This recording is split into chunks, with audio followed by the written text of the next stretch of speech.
Olá pessoal, eu sou o Luiz de Curitiba. Vou fazer um vídeo consertando o cabo dessa panela Clock. Essa aqui é uma panela Clock 7 litros, né? E ela soltou um rebite e os outros rebites estão soltos aqui, ó. Tá? Aí eu vou rebitar esse daqui, né? E rebater esse daqui pra ver se vai ficar bom, beleza? Esse furo aqui é maior, né? Esse rebite aqui é o 316, tá? Vamos lá, vou colocar aqui, ó.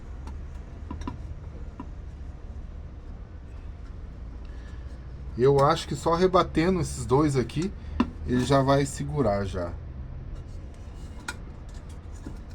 Aí, ó, tá? Vou puxar mais perto aqui, ó.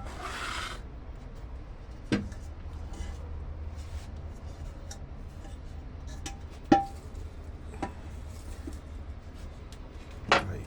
Esse alumínio aqui do cabo, ele é tipo um alumínio seco, um alumínio duro, né? Tem que cuidar na hora de bater. Depende do jeito que você bate, que você quebra esse cabo aqui, tá?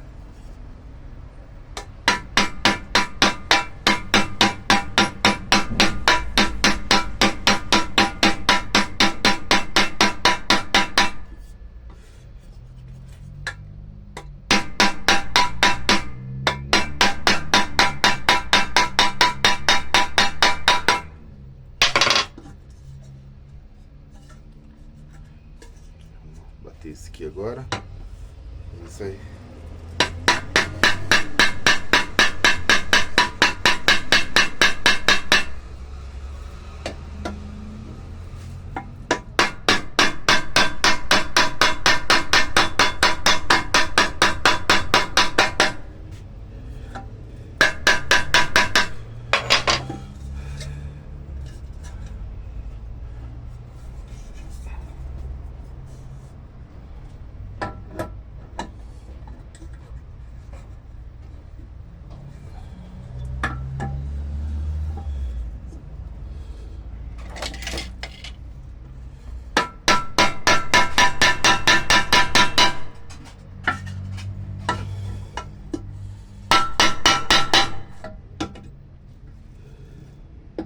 Pessoal, já travou o cabo, beleza?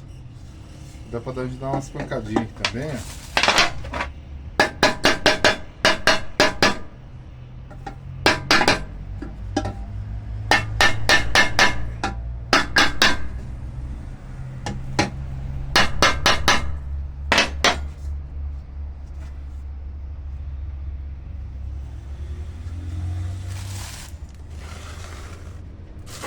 Então pessoal, isso aí que eu queria passar pra vocês. Daí eu vou fazer a panela aqui e vou testar, beleza?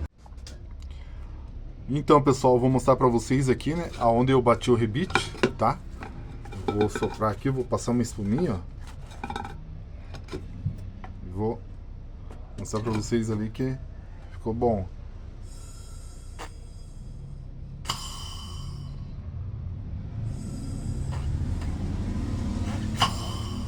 Isso aí, pessoal, tá? Eu queria passar pra vocês, né? Se entrar no meu vídeo, né? Que nem já falei várias vezes, sempre falo nos meus vídeos. Se entrar no meu vídeo, deixa um like. Se achar que vale a pena, se inscreva no meu canal, beleza, pessoal? Muito obrigado. Deus abençoe todos nós. Isso daí, brigadão.